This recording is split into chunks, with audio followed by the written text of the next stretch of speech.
Boa tarde a todos, sejam muito bem-vindos ao nosso webinário. Eu sou a Patrícia Bisotto, coordenadora no Centro de Excelência e Inovação em Políticas Educacionais da FGV, mais conhecido como CEIP. Agradeço a todos que estão nos assistindo e aos palestrantes por terem aceito o nosso convite. Antes de começarmos, preciso ler o seguinte aviso para vocês.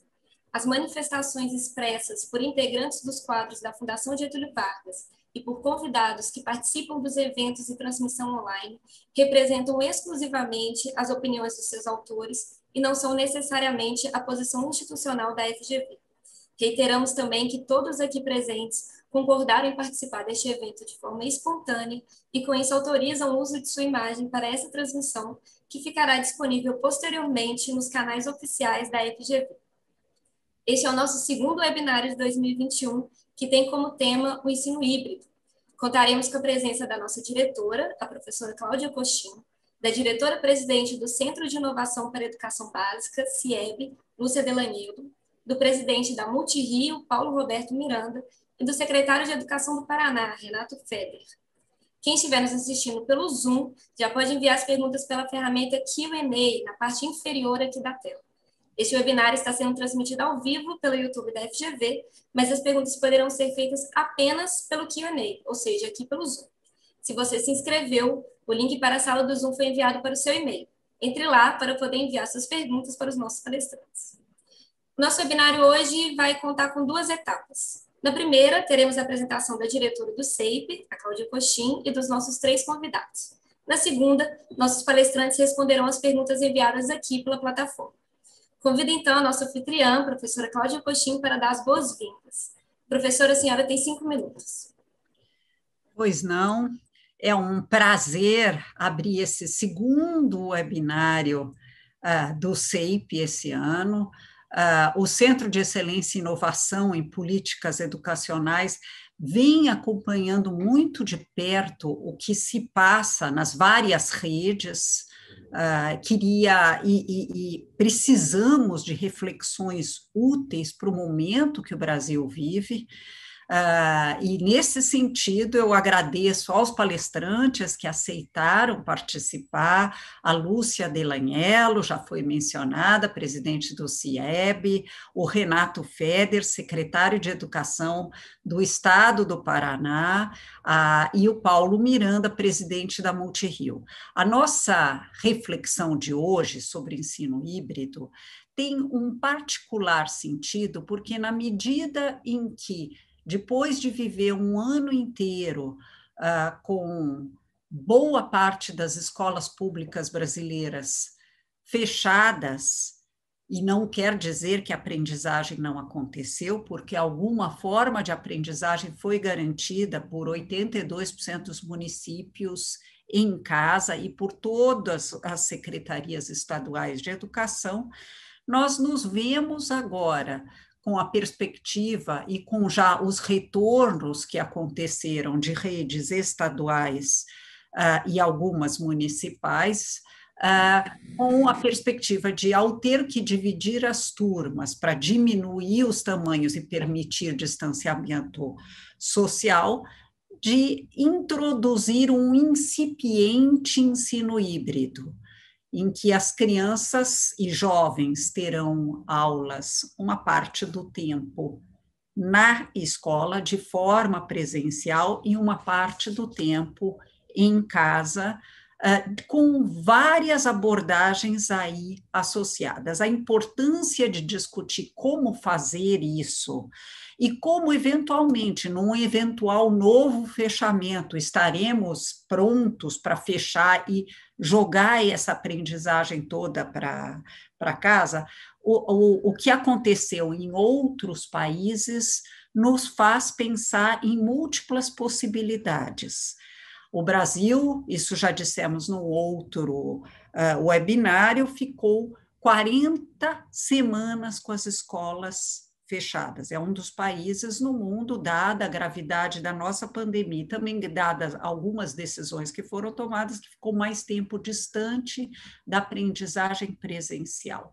Então, nesse sentido, é que nós gostaríamos muito de ouvir os nossos palestrantes, convidados. Eu vou fazer uma síntese ao final sobre o que cada um deles refletiu e viveu a partir disso. Queria só lembrar, antes de devolver a palavra para a Patrícia, que a Lúcia Delaniello, há algum tempo, vem estudando essa questão de ensino híbrido, não só quando aconteceu a pandemia, bem antes disso, vem pensando nas competências digitais para os nossos professores e alunos. Ela está por trás da competência número 5 da BNCC, foi ela que ajudou o governo federal, o MEC, no passado, a introduzir a competência digital, que está no currículo dos países da OCDE, mas deveria entrar aqui.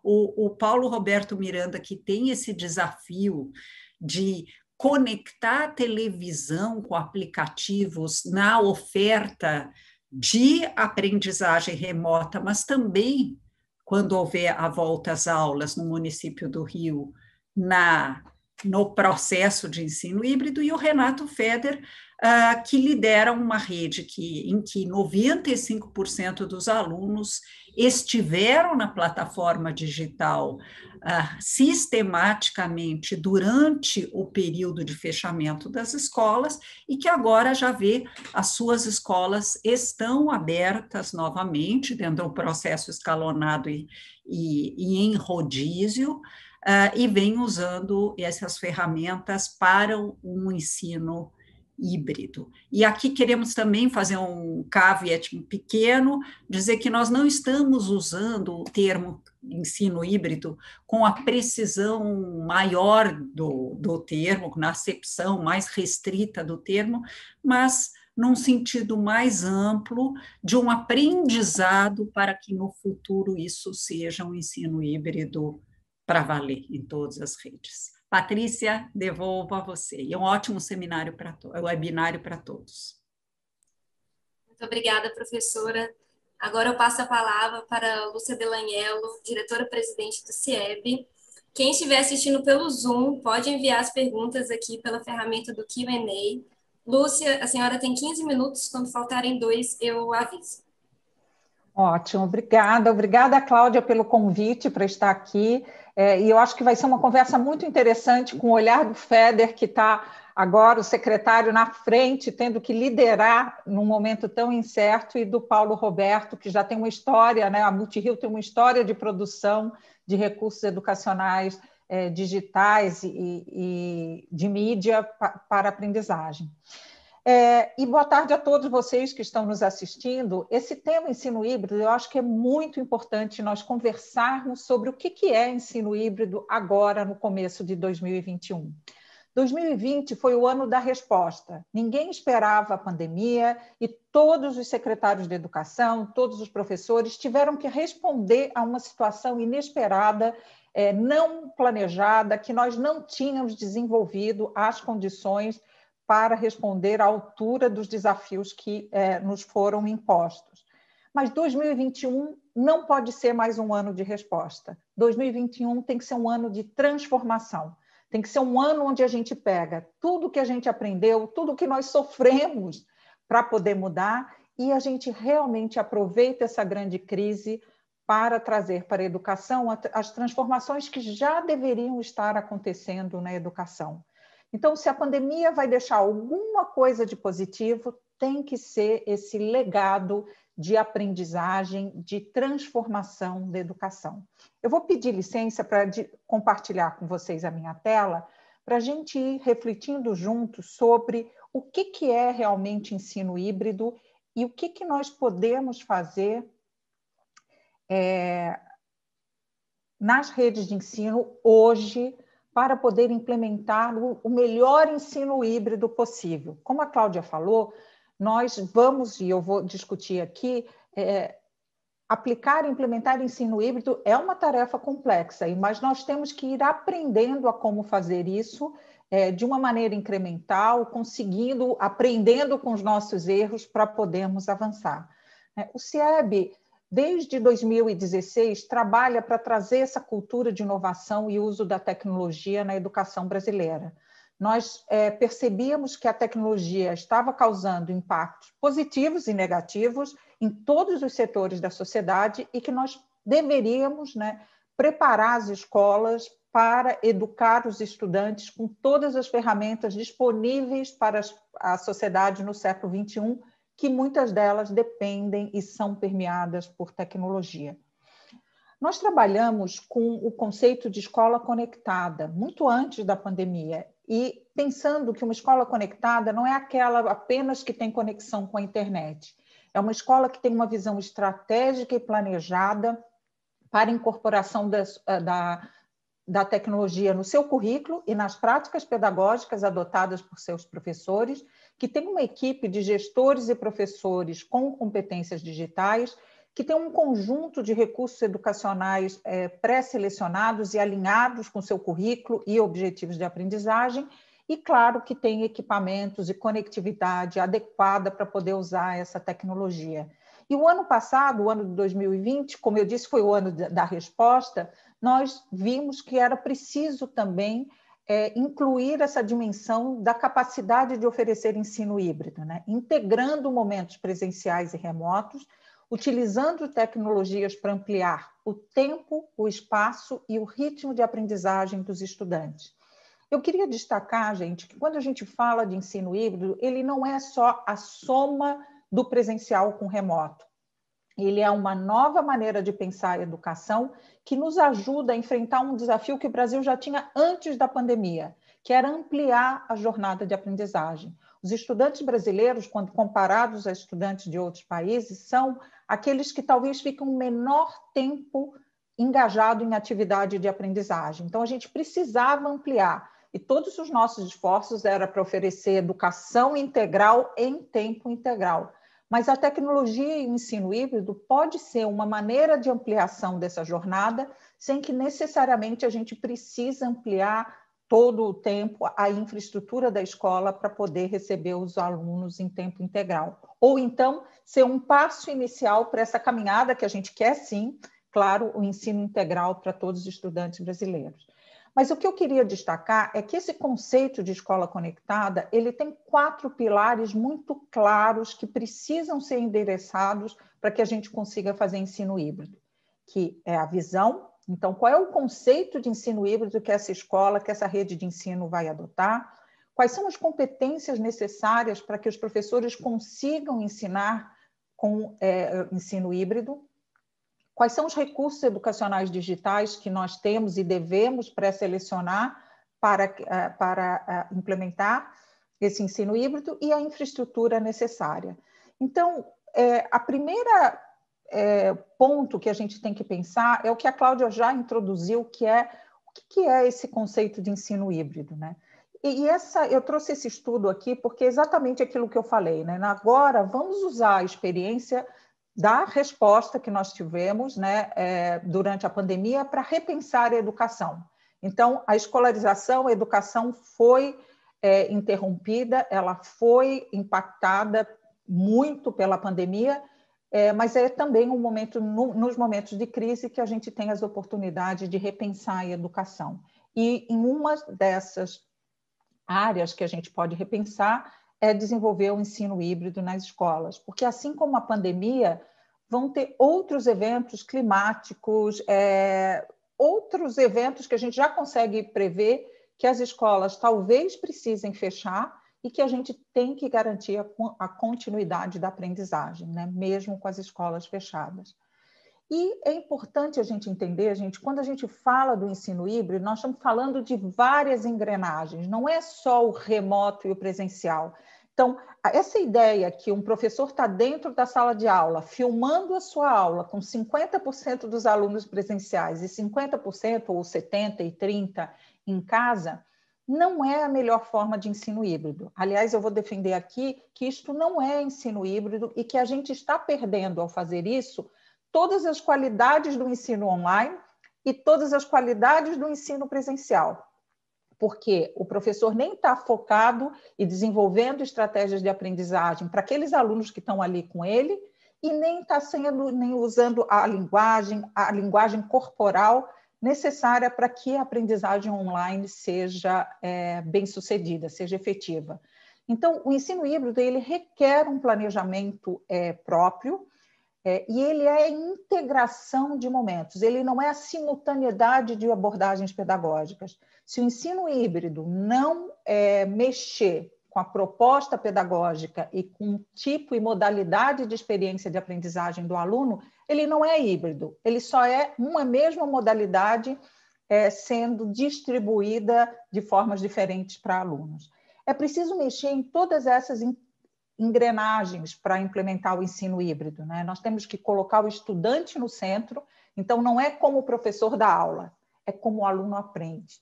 É a experiência da aprendizagem do aluno que deve estar no centro do planejamento. Isso muda o papel do professor, a cultura da escola, o grau de autonomia esperada dos alunos, o tipo de avaliação que se faz, os espaços onde ocorre a aprendizagem, a gestão. Então, todas essas engrenagens precisam ser movidas e mexidas para a gente conseguir implementar o ensino híbrido. Notem que esse conceito e essa figura foi desenvolvida em 2017. Nós nem pensávamos nem que poderia acontecer uma pandemia, mas nós já víamos que era preciso focar no estudante, né, na experiência de aprendizagem do estudante, para a gente conseguir ter níveis de aprendizagem mais efetivas. A crise de aprendizagem que a gente vive hoje, ela é anterior à pandemia. Ela foi agravada pela pandemia, mas nós já tínhamos uma crise de aprendizagem séria nas escolas públicas brasileiras. E quando a gente tenta definir ensino híbrido, eu tenho visto que há muita confusão neste momento sobre o que é ensino híbrido, né? E realmente, desde 2012, quando esse termo começou a aparecer com mais frequência na literatura, há várias definições diferentes. Mas para nós, e a gente tentou fazer essa reflexão, o que significa para nós, nesse momento, ensino híbrido, né? Para nós, significa você ampliar as possibilidades educativas que são criadas ao integrar tecnologias digitais a outras práticas pedagógicas em sala de aula e de forma remota.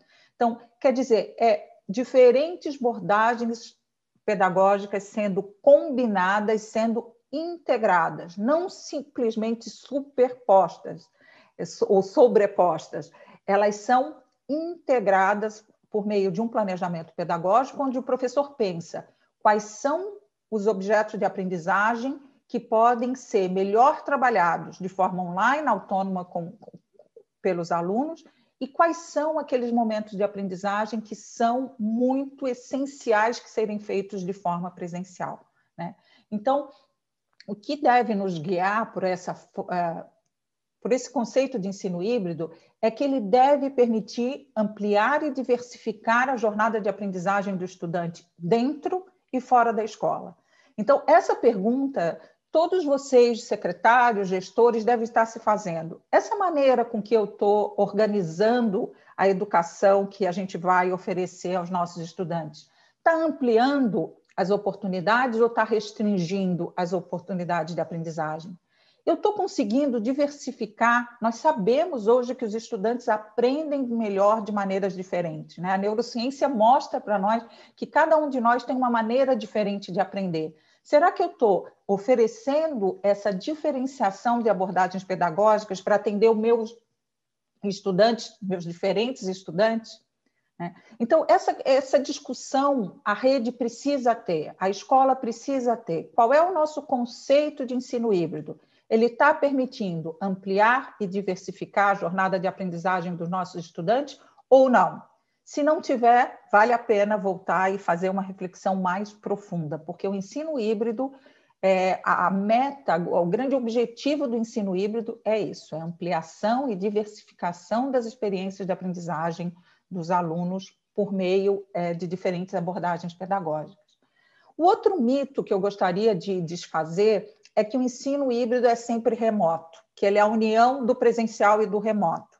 Não só isso, há possibilidade de, na escola, de forma presencial, o professor oferecer experiências híbridas de aprendizagem. Aliás, os países que estão conseguindo fazer melhor essa transição para o remoto são aqueles países que já tinham experiências de uso de práticas pedagógicas mediadas por tecnologia dentro da escola. Então, a escola tem que criar momentos de aprendizagem mediados pela tecnologia dentro da sala de aula e o que a gente está chamando em espaços de inovação, que pode ser até a cantina da escola, pode ser o pátio da escola, mas momentos onde os alunos, em grupo ou individualmente, têm momentos de aprendizagem autônoma mediados por tecnologia. Quando a escola tem experiência em fazer isso e o professor planeja as suas aulas com esses dois momentos, ele é capaz de fazer o híbrido presencial e remoto, onde ele tem experiências na escola, mas ele também tem experiências integradas, não é qualquer coisa que eu vou dar para as crianças fazerem remotamente. Tem que ser integrada com aquele planejamento pedagógico, aquele currículo, né, com aqueles objetivos de aprendizagem que eu tenho para aqueles alunos naquele período de tempo. Isso é muito importante, gente, criar esses espaços de inovação dentro da escola, porque uma das grandes discussões que nós estamos tendo agora é a desigualdade no acesso à tecnologia para o ensino remoto de todos os estudantes. As escolas que têm esse espaço de inovação montado, elas podem disponibilizar esses espaços e esses equipamentos e a conectividade para aqueles alunos mais vulneráveis que não têm isso na sua casa. E, às vezes, gente, não é só o acesso ao equipamento, é até um espaço para estudar, né? Um espaço para estar junto com outros colegas. Claro, seguindo todos os protocolos de segurança, mas esse contínuo aí, que é ligado pelo planejamento pedagógico, é muito importante para ser implementado o ensino híbrido. Então, o mito que a gente tem que desfazer: híbrido não quer dizer só presencial e remoto. Híbrido pode ser presencial, com organização, com a oferta de diferentes experiências de aprendizagem. Depois eu vou dar algumas ideias, por exemplo, de como é que isso pode acontecer dentro da sala de aula. Mas se nós não tivermos esse elo que conecta, né, a experiência do professor na escola com a experiência de ele ensinar também de forma remota, dificilmente nós vamos ter uma aprendizagem, níveis de aprendizagem efetivos depois da aplicação do ensino híbrido, né? E há várias maneiras. De novo, esse material foi desenvolvido pelo CIEB em 2017, onde a gente mostrava práticas pedagógicas que podem acontecer dentro de sala de aula ou combinado dentro de sala de aula e de forma remota, onde o professor desenvolve, então, atividades de diferentes maneiras com seus estudantes. Muita gente se assusta quando eu falo de personalização da educação, que diz assim: puxa, Lúcia, você está dizendo que eu, professor de escola pública, que tenho 30 alunos na minha sala, tenho que personalizar o meu jeito de... Não, você tem que oferecer aos seus alunos várias experiências de aprendizagem e vai ter uma identificação imediata de alguns alunos com algumas experiências e outros com outras. Por isso que você tem que diversificar a sua maneira de trabalhar um mesmo conteúdo. Você tem que integrar essas experiências em diferentes momentos de aprendizagem. Lúcia, só para te falar, faltam 2 minutinhos, desculpa interromper. Gente, desculpa, passou muito rápido, então. Então, a ideia, gente, é a gente pensar quais são as competências necessárias para viabilizar esse ensino híbrido, né?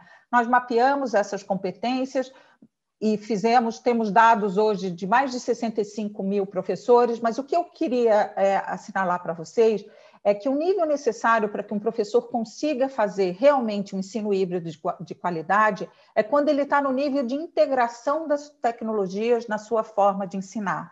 E hoje os dados que nós temos mostram que a maioria, ou quase todos os professores brasileiros, ainda estão no nível de familiarização e adaptação. Então, nós temos que investir nessas competências para que os professores consigam fazer E uma das competências que a gente lista ali é ele ser um designer de experiência de aprendizagem.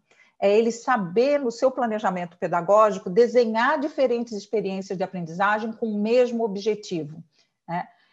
Então, a gente vê que é a área onde os professores têm mais dificuldade, né? São as áreas ligadas à prática pedagógica, as redes municipais com mais fragilidade do que as redes estaduais, mas a prática pedagógica mediada com tecnologia ainda é um grande desafio para os professores.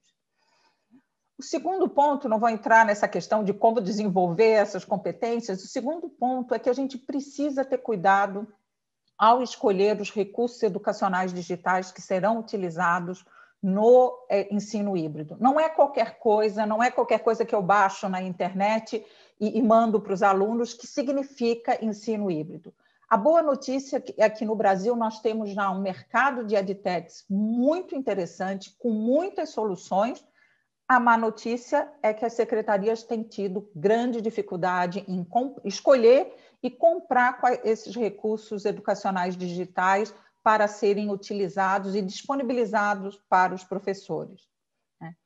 Em termos de infraestrutura, gente, e aí para já ir terminando, os dados mostram uma situação preocupante.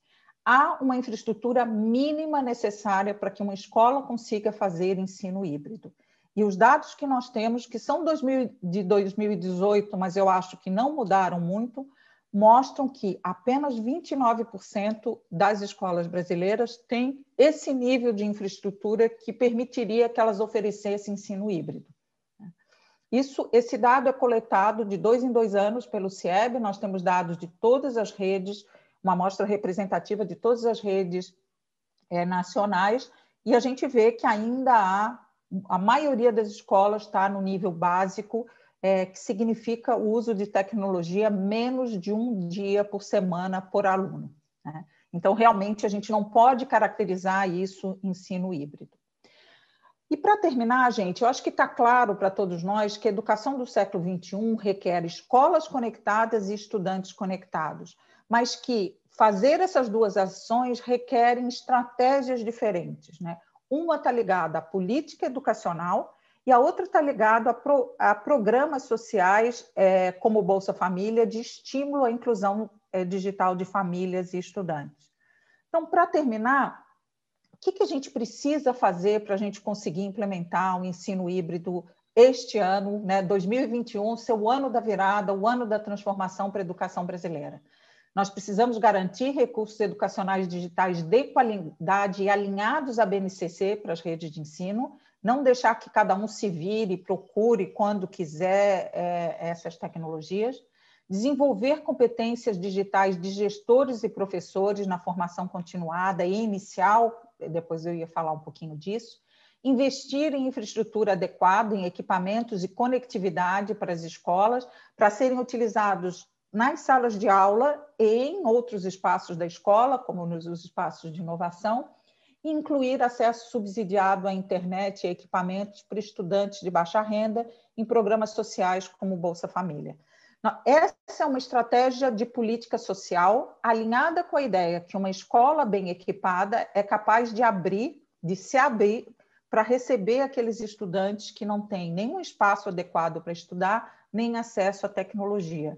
Isso foi implementado em vários países, né? Esse mapeamento dos alunos mais vulneráveis, e as escolas, mesmo em época de lockdown, conseguiam, claro que com grupos pequenos, com todos os protocolos de segurança, trazer de forma rotativa esses estudantes para usufruírem desses equipamentos da escola. Por que é isso importante? Porque a escola se torna o hub da comunidade, o lugar seguro da comunidade, o local onde eu vou para poder acessar todas as oportunidades educativas de uma sociedade. Então, era isso. Nós temos grandes desafios para o ensino híbrido, mas é possível fazer, e eu fico muito feliz quando eu vejo redes de ensino, municípios, estados que tiveram que se reinventar. Eu acho que agora, gente, é só nós depurarmos, nós refinarmos esse conceito de ensino híbrido, termos certeza que ele está ampliando essas oportunidades de aprendizagem, e ele vai ser o ponto de virada para uma educação pública de mais qualidade e mais inclusiva. Obrigada. Muito obrigada, Lúcia. Bom, agora eu convido o secretário de Educação do Paraná, Renato Feder, para começar a apresentação. Secretário, o senhor tem 15 minutos de fala, eu também aviso quando faltarem 2 minutinhos. Só lembrando que quem quiser enviar suas perguntas, é só utilizar essa ferramenta aqui embaixo, o Q&A. Tá joia. Obrigado, Patrícia. Olá, Cláudia. Oi, Lúcia, todos os painelistas aqui e todo mundo que está assistindo a gente. É um prazer conversar com vocês. Então, vou começar aqui nos meus 15 minutos. Eu espero que vocês estejam me escutando bem. Acho que o som está bom, né? Beleza, Cláudia. Então, é assim, muito legal falar depois da Lúcia, né? Porque a gente vê a teoria e... se o meu som tiver com ruído, eu posso tentar tirar o microfone. Não sei se vocês estão me ouvindo bem. Tá bom, tá tudo bem. Tá bom. Então, é muito interessante, quer dizer, porque acho que fez todo sentido eu falar depois da Lúcia, porque o que a gente fez no Paraná segue vários desses pontos que a Lúcia colocou, e aí eu queria comentar na prática, né, como que a gente fez aqui. A primeira... assim, quando a gente fala de tecnologia, né, a Lúcia, se eu não me engano, tinha no slide dela tinha familiarização, adaptação, etc. E aí tinha um termo que era já, eu esqueci agora, mas assim, quando o professor ele já está dominando a tecnologia. Transformação, a última. Transformação, né? Obrigado, Lúcia. Então, o que a gente tem aqui no Paraná? A gente conseguiu, tá, efetivamente ter a maior parte dos professores dominando a tecnologia. E aí, então eu queria começar por isso, né? Como que a gente fez os professores dominarem? Treinando. Como que a gente treinou? Em algumas etapas. Então, primeiro lugar, webinars. Então a gente decidiu abraçar uma ferramenta. A gente tinha 4, 5 boas ferramentas, eu vou citar aqui o Microsoft Teams, né, entre outras que a gente estudou, mas a gente acabou abraçando o Google, as ferramentas da Google. Então, essa que a gente abraçou, essa que a gente abraçou. Então, para um gestor, seja de uma rede pública ou particular, eu acho importante você analisar bem as ferramentas, tá?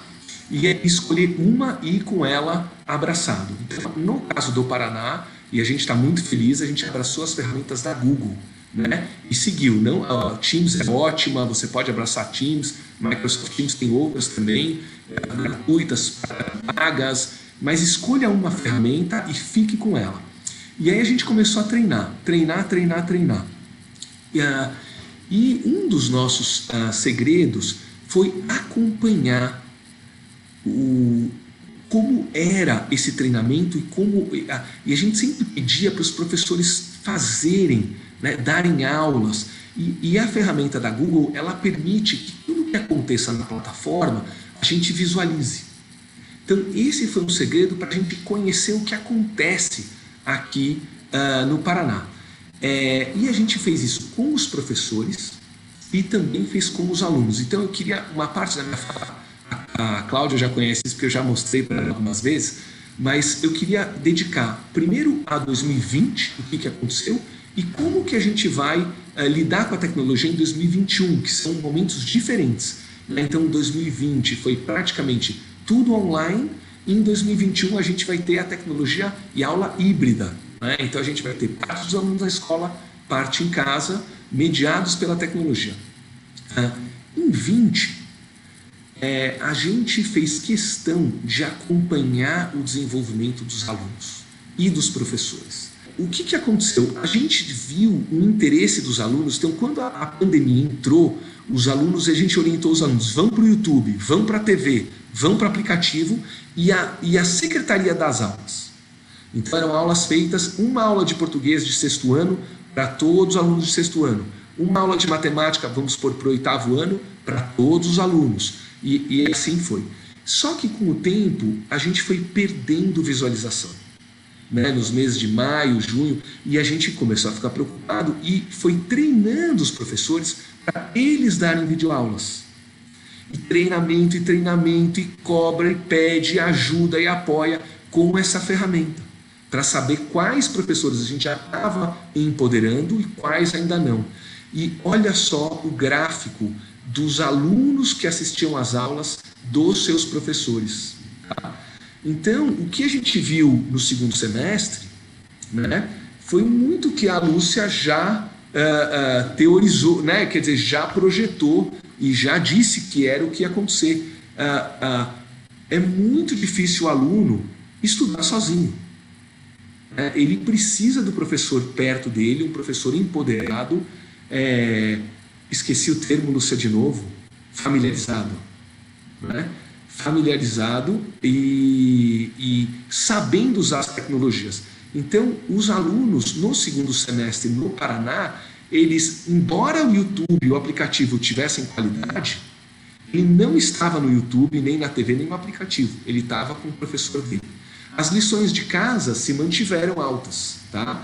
Mas o aluno preferia muito mais assistir a aula do seu professor, conversar com o seu professor, estar com o seu professor em videoaula, do que assistir o YouTube. Né? Então a gente foi vendo o YouTube, uma aula que a gente postava tinha uns 100 mil views no começo do ano e terminou com 5 mil views. Uma aula com a mesma qualidade. Sim.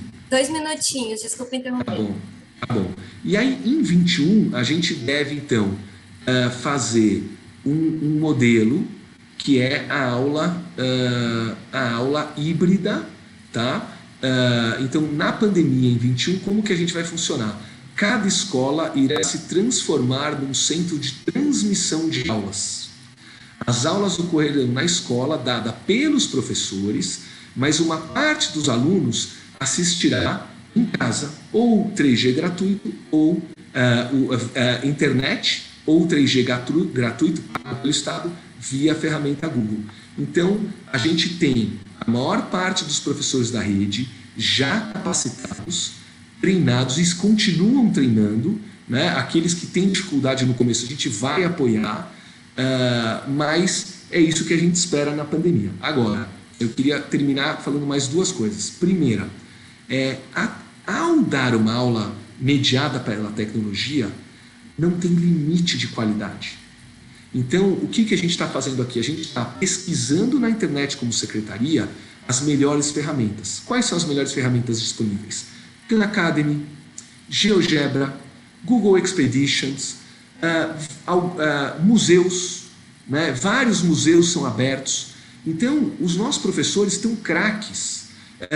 Sites de vírus, tem o FET, é um site, FET, bom, sites americanos já traduzidos por outros, tem um monte de sites maravilhosos. Então, hoje uma aula de matemática na rede, ela já é dada junto com a Khan Academy ou junto com o GeoGebra. Onde o GeoGebra, por exemplo, é uma ferramenta maravilhosa. O professor projeta um gráfico, vira o gráfico, 2D, 3D, máximo do vértice, mínimo do vértice, funções, a geometria, então, nossa!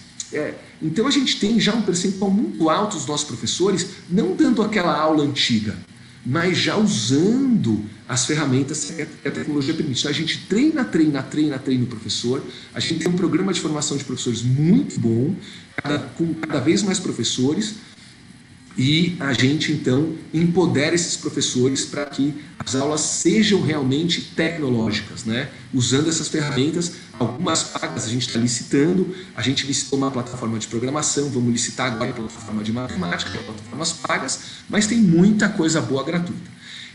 Então essa era a penúltima coisa que eu queria falar. E a última é que esse BI, ele continua, ele é essencial. A gente vai mudar o BI, porque ele... Deixa eu só stop sharing aqui para vocês me verem, porque não tem mais nada para ver na apresentação. Esse BI, ele vai mudar, né? Ele é um BI feito para 2020, esse que eu mostrei para vocês, mas para 2021 é outro BI. Então a gente vai dar as aulas que deveriam ocorrer, né? Quantas aulas estão ocorrendo por escola, quantos alunos estão participando presencialmente, quantos alunos estão participando remotamente, para poder dar essa informação para a ponta. Então, cada diretor pode, em 2 cliques, ver tudo o que acontece na escola dele. Hoje deveria ter acontecido 20 aulas na minha escola, só aconteceram 18, só aconteceram 15. Por quê? E poucos alunos frequentaram, né, a frequência escolar. Por que poucos alunos frequentaram as aulas hoje? Então, ele pode atuar. E a secretaria também cobrar os diretores que não estão entregando resultado, né? Então, assim, basicamente é isso que eu queria mostrar, como a gente está tocando, né, as aulas híbridas aqui na secretaria. Se tiver tempo, tem outros projetos que eu gostaria de falar também, mas, enfim, aula híbrida, né, mediada pela tecnologia, era isso que eu queria mostrar. Muito obrigada, secretário. Bom, agora eu vou convidar o Paulo Roberto Miranda, presidente da Multirio, para começar a apresentação. Paulo, o senhor tem 15 minutos, eu também aviso quando faltarem 2 minutinhos. O pessoal pode continuar utilizando o Q&A aqui. Por favor.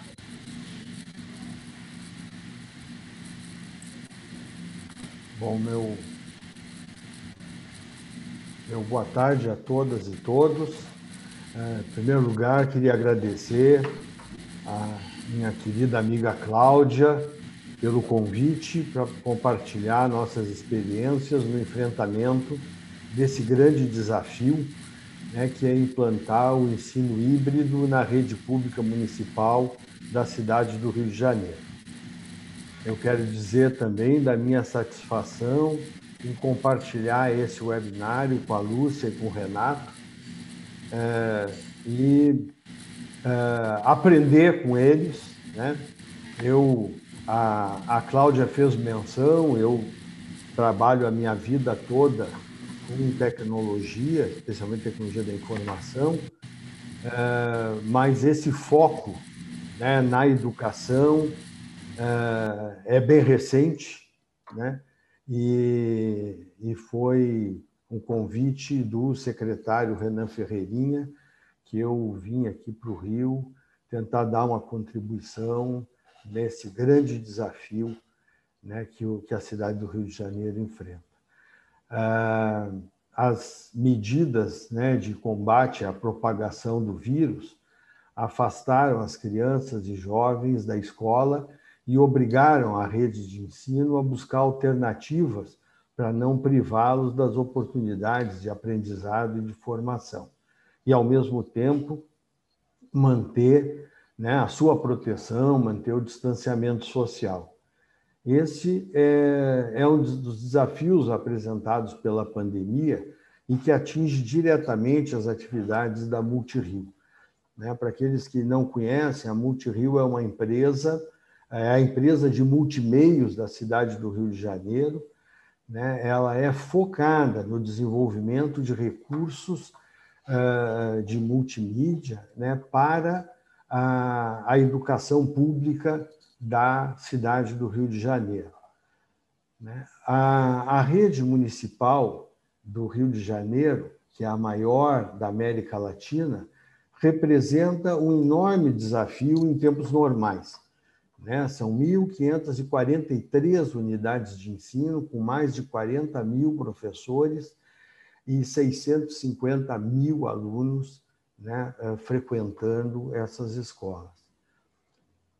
Acrescente-se, nesse ano, as dificuldades relacionadas ao início de uma nova gestão, que sempre é complicado no setor público, né, com trocas de comando em diversas áreas, e, particularmente nesse ano, o prefeito Eduardo Paes e o secretário Renan recebem uma herança de problemas de toda ordem.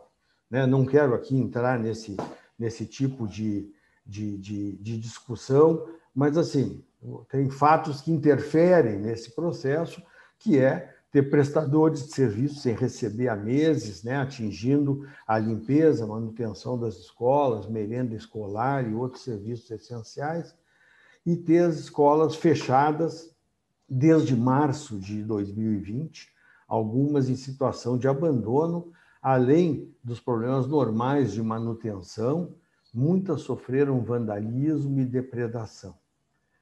E há os efeitos da pandemia da Covid-19 sobre o quadro de professores e funcionários, que normalmente já é de difícil gestão. Temos pessoas que se enquadram nos grupos de risco e outras que contraíram a doença nos mais diversos graus de gravidade. Nós temos o entendimento de que o ano de 2020 foi de muitas perdas para toda a comunidade escolar, em especial para os alunos da rede. São questões que estão sendo enfrentadas e que exigem soluções em um prazo muito curto. É necessário um grande esforço para, na medida do possível, recuperar essas perdas. Ao mesmo tempo, cumprir os objetivos do currículo para esse ano. Nós temos usado a expressão de que nós precisamos, esse ano, fazer 2 anos em um. Já foi falado aqui, já foi enfatizado, tanto pela Lúcia como pelo Renato, que a volta ao ensino presencial nas escolas é um imperativo para o adequado desenvolvimento socioafetivo das crianças e dos jovens. Nós temos que fazer isso sem descuidar das medidas de segurança sanitária para proteger nossas crianças, os professores e os funcionários. Isso significa que o plano de retorno presencial às escolas precisa respeitar a realidade vivenciada por cada família, além da situação de cada escola, de cada sala de aula. Muitos desses prédios, das nossas 1.543 unidades, são prédios muito antigos. Diversos deles foram adaptados para funcionarem como escolas, o que faz com que tenhamos salas de aula com características muito heterogêneas, em termos de espaço, de ventilação, de capacidade de cumprimento dos protocolos sanitários. Isso interfere diretamente na capacidade de lotação, para que esses protocolos sejam cumpridos. Por esses motivos, nós teremos, eu acho, como a própria Lúcia já comentou, nós temos alunos que vão permanecer o tempo todo em casa, na modalidade de ensino remoto, quer por restrições pessoais, quer por restrições familiares. Outros vão alternar o ensino remoto com o presencial, em regime de rodízio. E outros ainda assistirão a aulas presenciais o tempo todo, onde for possível que a gente execute os procedimentos de ensino dessa forma. Essas situações, elas precisam ser sincronizadas. Essa diversidade, ela aumenta a complexidade do retorno físico às escolas. São muitas variáveis a serem equacionadas e o prazo é muito curto. O calendário escolar tem seus marcos e devem ser cumpridos, sob pena de agravarmos as perdas para os alunos da rede. Sem contar que poderão ocorrer surtos localizados ou generalizados que obrigarão a volta ao ensino remoto, de uma ou várias turmas, de escolas todas ou até de regiões da cidade. Nós precisamos monitorar e estar preparados. É um trabalho integrado da Secretaria da Educação com a Secretaria da Saúde, que já vem trabalhando junto conosco de forma cooperada. A Secretaria de Educação elaborou e vem executando um plano de volta gradual, escalonada às aulas, considerando todas as restrições que eu já mencionei. Com o apoio da Multirio, não somente na produção e transmissão das teleaulas, mas também na elaboração de materiais e ferramentas de comunicação e de apoio ao trabalho com professores e famílias e estudantes. Cabe lembrar que problemas como evasão e abandono da escola, que já são problemas graves, eles tendem a se agravar e nós precisamos lançar mão de todos os recursos para reconectar, principalmente os adolescentes e jovens, à escola. A Secretaria de Educação montou, então, um plano para a volta escalonada às aulas, de forma a garantir a segurança de todos. Foi realizado um diagnóstico da situação física das escolas e um plano intensivo de limpeza e recuperação. Com base nesse trabalho, foram selecionadas as primeiras 38 escolas. Isso é um número muito pequeno. Se nós considerarmos do universo das 1.543 escolas, é um número muito pequeno. Mas ele é muito adequado e ele foi obtido num esforço muito grande, dada a situação da rede pública de escolas do município do Rio de Janeiro. Existe um trabalho intensivo né, que programa a inclusão progressiva a cada semana de um número cada vez maior de escolas. Semana que vem, né, na quarta-feira, já voltam à atividade presencial mais 67 escolas e assim sucessivamente. O conjunto de ações, né, para a volta às aulas na modalidade presencial inclui ainda o treinamento de funcionários e professores para que se cumpra todos os protocolos aí de segurança sanitária. Para o desenvolvimento do ensino, né, nesse regime, né, e que nós podemos considerar como um regime híbrido, porque ele vai conviver, né, com alunos na sala de aula, alunos em casa, ou em rodízio, ou permanentemente, né, a Secretaria de Educação, em conjunto com a Multirio, está disponibilizando um conjunto de recursos, né? Aqueles que conhecem a Multirio, sabem, a Multirio tem uma experiência já de quase 30 anos na produção de teleaulas e de outros conteúdos e materiais pedagógicos. Então, nós continuamos, né, produzindo teleaulas, apoiando a Secretaria da Educação na produção e transmissão das teleaulas. Nós disponibilizamos todo o acervo de conteúdos e materiais pedagógicos produzidos, né, pela Multirio. Nós estamos disponibilizando uma plataforma autoinstrucional de complementação de conteúdos, porque por essa plataforma o aluno, além de acessar e poder baixar e consultar não só as aulas, mas todos os materiais pedagógicos disponíveis, ele pode ir acompanhando e monitorando, né, o seu processo de aprendizagem. E também essa plataforma visa dar ao professor os recursos necessários também para que ele possa acompanhar, né, a evolução do aproveitamento da sua turma, dos seus alunos. Nós estamos disponibilizando o aplicativo Rio Educa em Casa, né, com patrocínio de dados, que vai permitir, né, que o aluno, com acesso a esse aplicativo, ele possa interagir, né, com todos os conteúdos, com as teleaulas e, numa etapa já próxima, a partir de abril, ele possa começar a interagir com o professor em sala de aula, né? E também... Oi. Faltam 2 minutos. Tá, ok. E também nós estamos disponibilizando materiais impressos, né? Nós temos que atender às necessidades das famílias que não têm acesso aos recursos tecnológicos. A cidade do Rio de Janeiro, né, mesmo a gente considerando que estamos no território de uma das maiores cidades do Brasil e antiga capital federal, nós temos um conjunto muito heterogêneo de escolas na nossa rede, né, e de comunidades, né, que têm, cujas famílias têm filhos nas escolas municipais.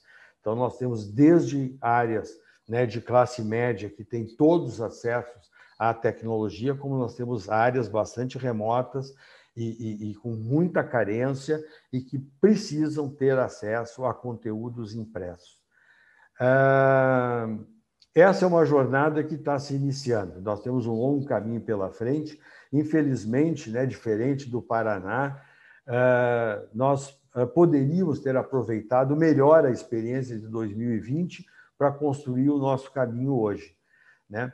Mas não resolve nada nós olharmos para trás e ficarmos lamentando. Nós estamos buscando resgatar as experiências que deram certo, e há muitas na rede, né? Nós temos professores, mesmo em regiões mais carentes, mesmo em regiões, né, com maior desigualdade e mais difícil acesso, de maior risco social, nós temos professores que se superaram, né, inovaram, utilizaram seus próprios recursos e criaram soluções fantásticas para adequar o seu plano de aula, o seu processo de ensino às limitações impostas pela pandemia. Nós estamos buscando essas experiências e, junto com a Escola de Formação Paulo Freire, que faz a capacitação dos professores, desenvolvendo aí programas para incorporar essas experiências e enriquecer o nosso processo para esse ano. Então, nós vamos sair de um processo do ano passado, que era simplesmente a divulgação pela televisão de teleaulas, para um processo em que nós estamos disponibilizando um conjunto de ferramentas em pleno voo, né? Porque o nosso ano letivo já começou, nós estamos capacitando os nossos professores, estamos acolhendo os alunos em sala e disponibilizando esses conteúdos e capacitando os professores para que eles possam, com melhores recursos, efetivamente, né, recuperar e avançar e oferecer, né, a cada um dos nossos 650 mil alunos uma experiência de ensino, uma experiência de aprendizado, né, que seja enriquecedora e que nos permita, né, chegar ao final desse ano preparados para que, a partir de 2022, nós possamos aí efetivamente avançar num plano bem melhor estruturado de ensino híbrido, né? Então, eu queria, nesse pouco tempo, passar um pouco dessa experiência nossa, que muitas vezes, não é só de consertar o nosso avião em pleno voo, mas construir até esse avião já em pleno voo, né? Porque nós temos toda a pressão do calendário escolar, que não pode esperar, e as nossas crianças não podem correr o risco de perder mais um ano, né? Então, era isso. Muito obrigado e fico à disposição depois, eventualmente, para perguntas. Obrigado. Muito obrigada, Paulo. Bom, agora eu vou passar a palavra para a diretora do CEIP, a professora Cláudia Coxim, para ela poder fazer as suas considerações finais. Professora, a senhora tem 10 minutinhos.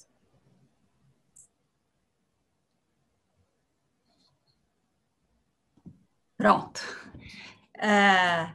Eu achei muito rica a nossa conversa aqui, porque a gente navegou de uma observação mais sistêmica, né, que a Lúcia pôde nos trazer, e também conceitual, para a experiência, para os desafios da prática. E que, como nós também pudemos ver, tem graus diferentes de complexidade.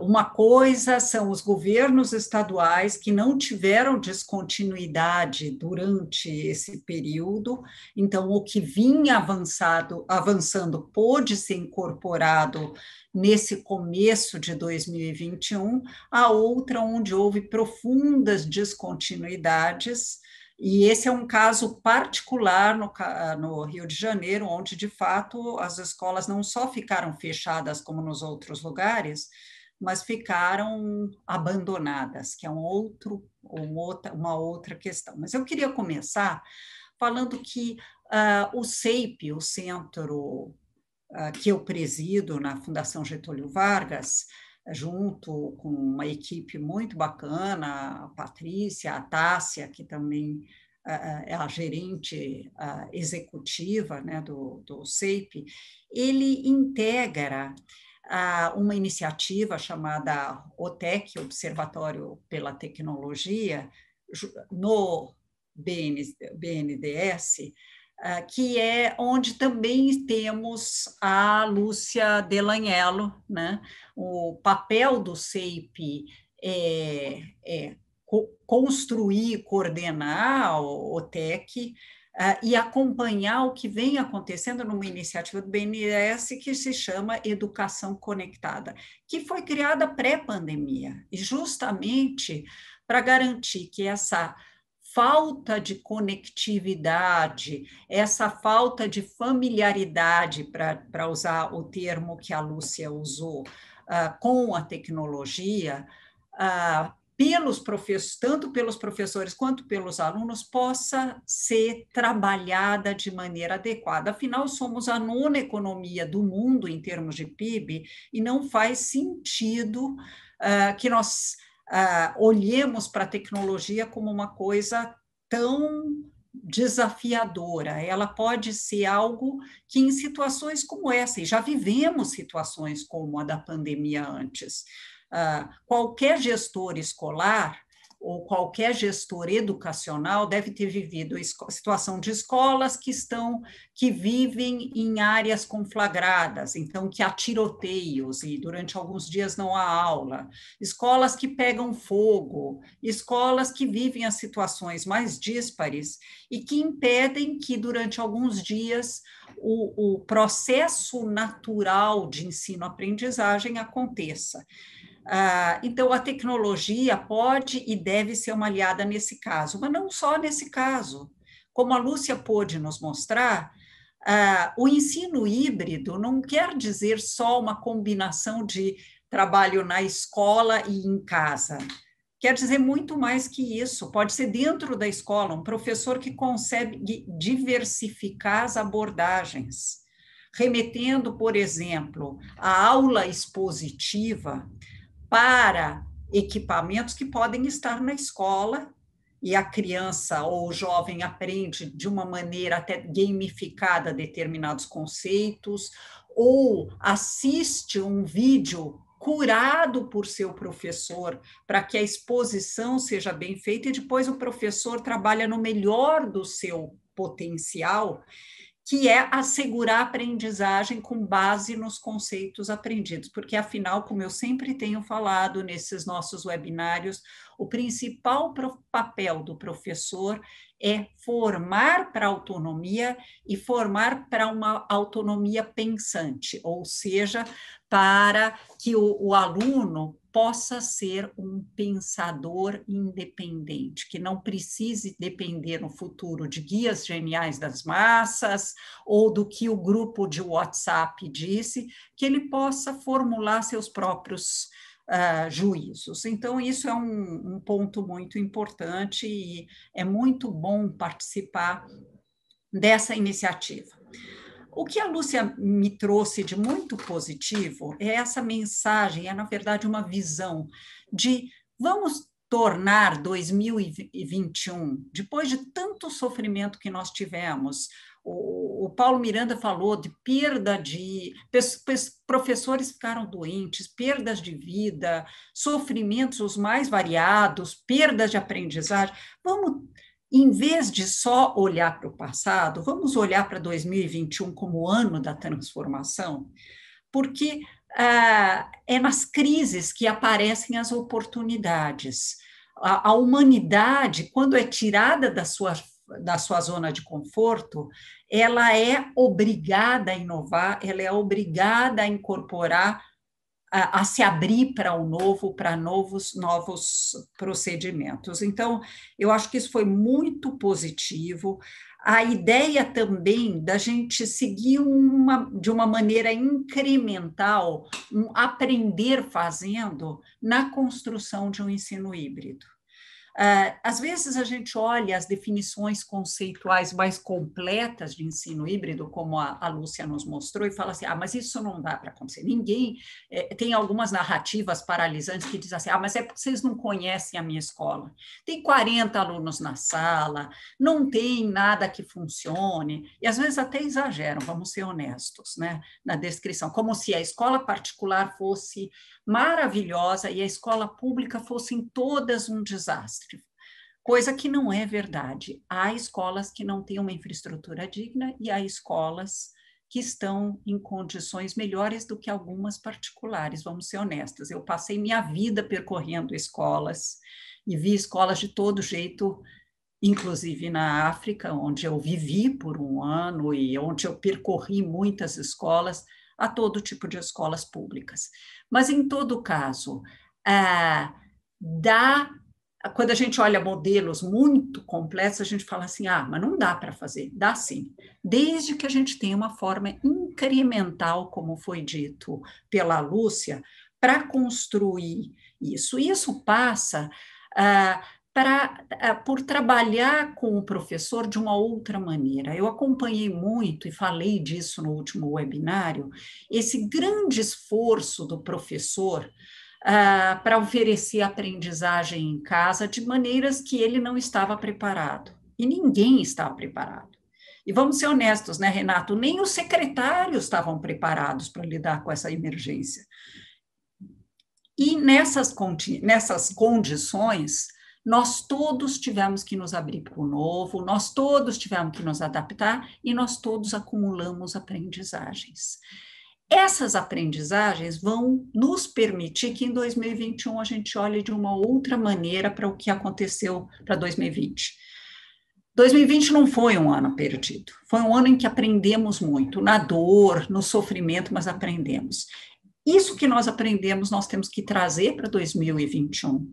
Investir muito em formação continuada dos professores. Eu tenho uma sugestão para quem trabalha na gestão educacional. Que tal pegar os professores que conseguiram fazer bem feito? E o Renato trouxe uma questão que para mim é fundamental. Quando ele fala em BI, ele está falando trabalhar com dados. Educação, assim como saúde, não admite negacionismo científico. Nós precisamos, tanto em epidemiologia quanto em educação, olhar para os dados, ver o que funcionou e até descobrir talentos, descobrir que professores conseguiram, apesar das suas dificuldades, e as dificuldades não foram pequenas, desenvolver aulas que mantiveram os alunos ligados, conectados por mais tempo e um maior número de alunos. Com os dados que o Renato mostrou, nós podemos construir uma estratégia desses professores formarem seus colegas. A gente, às vezes, gasta um dinheiro louco em formação continuada em serviço, quando nós temos talentos nas próprias redes. E trabalhar com dados permite identificar esses talentos, dar visibilidade e reconhecimento para esses talentos e usá-los na formação dos seus colegas que talvez tiveram maior dificuldade. Isso pode ser um ponto extremamente interessante nesse ano transformador. Outro ponto que a Lúcia nos trouxe, que eu achei muito importante, é a ideia de conectar o ensino híbrido com o currículo e com as práticas pedagógicas. Durante muito tempo se achava que basta dar um computador por aluno que tudo se resolve magicamente. Quem acompanha a experiência internacional vê que não é bem assim. Por outro lado, um dos países na América Latina que se saiu melhor, e a Lúcia sabe disso, nessa questão da Covid, foi justamente o Uruguai. E o Uruguai usou, que no começo também deu um computador por aluno e foi vendo o que deu, mas eles estavam mais preparados, porque com o plano Ceibal, eles desenvolveram conteúdos, uma estratégia de ensino que garantisse aprendizagem, conectando a currículos e práticas pedagógicas. E para finalizar, que eu vi que meu tempo já está esgotando, eu gostei muitíssimo de ouvir os desafios que o Miranda nos trouxe, que não são poucos, que vão ser certamente maiores do que o Renato vai enfrentar no Paraná, porque ele já vinha construindo uma estratégia de inclusão digital, tanto de professores quanto de alunos, de trabalho com a competência digital, com a competência número 5 da Base Nacional Comum Curricular. Mas o fato de que nós não estávamos no Rio familiarizados, eu estou me incluindo só como metáfora, pode ser facilitado pelo fato do Rio ter, no passado, construído a Educopédia, uma plataforma de aulas digitais, que eu sei que o Miranda vem trabalhando com isso. Isso vai facilitar construir o aplicativo que eu vi que foi lançado semana passada, o Rio Educa em Casa. Tem outras coisas que podem ser usadas. Isso, só para finalizar, é lembrar, como a Lúcia disse, que não é só a questão de saber lidar com tecnologia. Quando a gente fala em ensino híbrido, é também lidar com o outro lado do que ela pôs numa transparência chamada blended learning, ou ensino híbrido, que é o conceito de sala de aula invertida e como o professor pode trabalhar em sala de aula com uma outra maneira muito mais engajadora de ensinar, que passa por ensinar o aluno a aplicar os conceitos aprendidos em sala de aula a partir de problemas da realidade. Afinal, em tempos de quarta revolução industrial, do advento da inteligência artificial, o que nós precisamos ensinar cada vez mais é resolução colaborativa de problemas, usando esses conceitos com criatividade. Era isso que eu queria falar. Muito obrigada, Cláudia. Bom, agora a gente inicia a segunda parte, que é de perguntas. Como a gente tem 10 minutinhos, eu vou fazer uma pergunta, pedir para vocês responderem. Se puder, por favor, começar com a Lúcia, depois o Paulo, o Renato, terminar com a Cláudia. A pergunta é: as redes que estão iniciando agora a implementação do ensino híbrido, quais são as prioridades, né? Quais são os primeiros lugares que elas têm que olhar? O que elas têm que fazer, se vocês pudessem dar essa dica? Por favor, Lúcia. Olha, a primeira dica foi ótimo realmente ouvir o desafio de um secretário de educação implementando todos esses conceitos, e o Paulo chegando, Miranda chegando agora numa empresa que já tinha um histórico, mas que precisa de atuação, mas que precisa atualizar e fazer chegar todos os recursos desenvolvidos. É muito importante ter essas duas coisas, o olhar da escola e o olhar da rede, né? Então, o BI, por exemplo, que o Renato mostrou, é muito importante, porque senão, como a Cláudia falou, não dá para fazer uma boa gestão, não dá para acertar em educação sem você ter dados que guiem as suas decisões. Então, nesse contexto de incerteza, a única coisa que a gente pode ter de certeza para guiar a nossa ação são os dados, né? São os dados da realidade. Então, saber coletar esses dados e saber agir conforme o que esses dados nos dizem é muito importante. Então, tem que ter esse olhar da rede, mas tem que ter o olhar de cada escola também, né? O ensino híbrido é basicamente uma abordagem pedagógica, né? Que requer que a equipe da escola se organize e faça uso. Muita gente diz assim: eu não posso implementar o ensino híbrido porque eu não tenho infraestrutura na minha escola, tenho poucos equipamentos ou não tenho um laboratório de informática. A pergunta é: como, com essa infraestrutura que a gente tem, a gente consegue diversificar nas abordagens pedagógicas mediadas por tecnologia? É claro que o secretário tem que estar pensando em como ele vai fornecer essa infraestrutura para a escola, mas não há por que nós não darmos o primeiro passo na implementação do ensino híbrido, né? Vamos olhar assim, como eu ensino de diferentes formas, como eu uso a tecnologia para variar e diferenciar as formas e experiências de aprendizagem dos meus estudantes. Então, é o olhar da rede e o olhar de cada escola, de cada equipe de escola, para conseguir planejar a sua forma de ensino híbrido. Muito obrigada, Lúcia. Paulo, se você quiser comentar.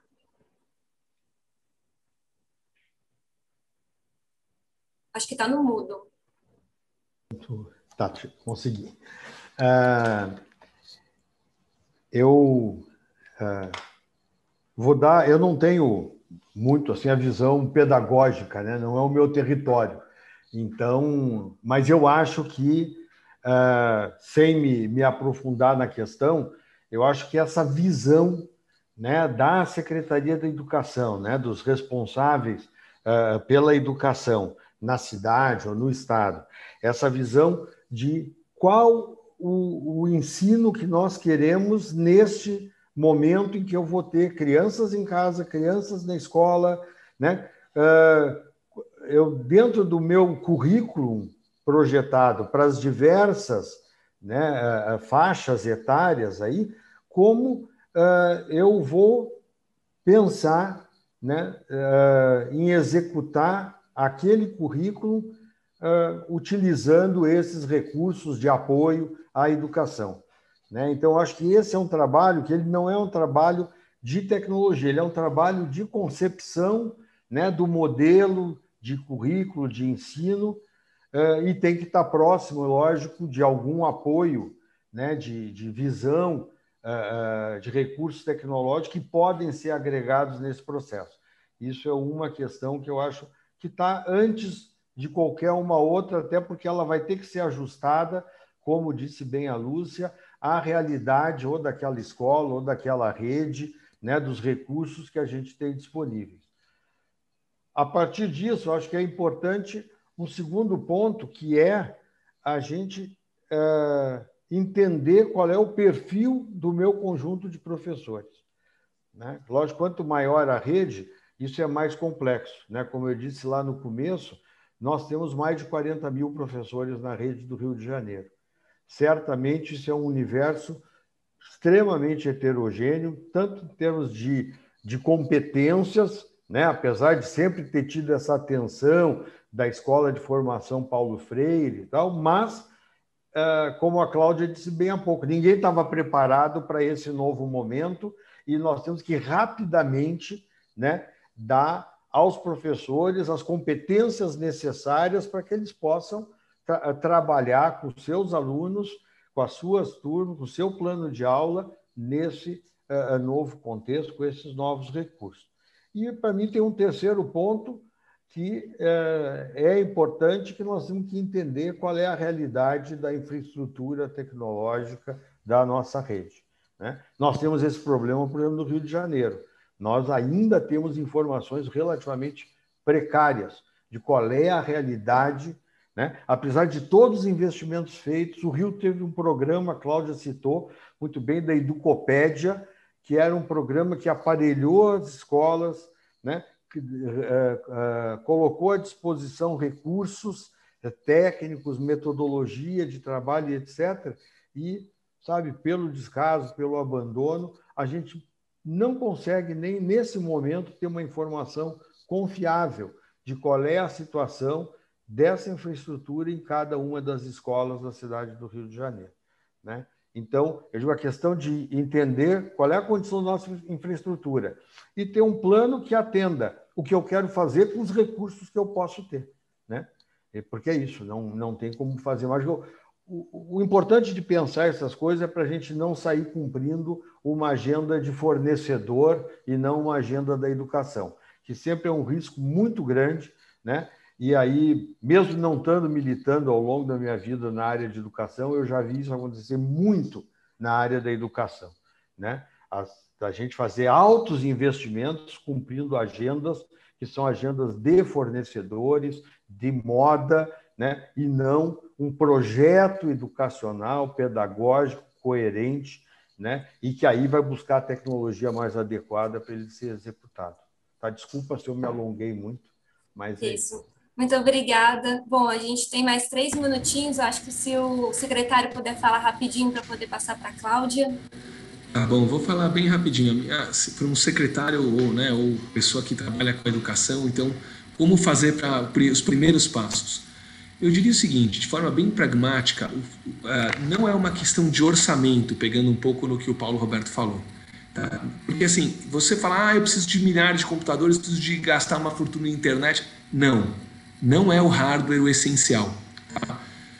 E tem como fazer hardware barato. A gente, por exemplo, no começo a gente está aproveitando os notebooks que a gente tinha, né?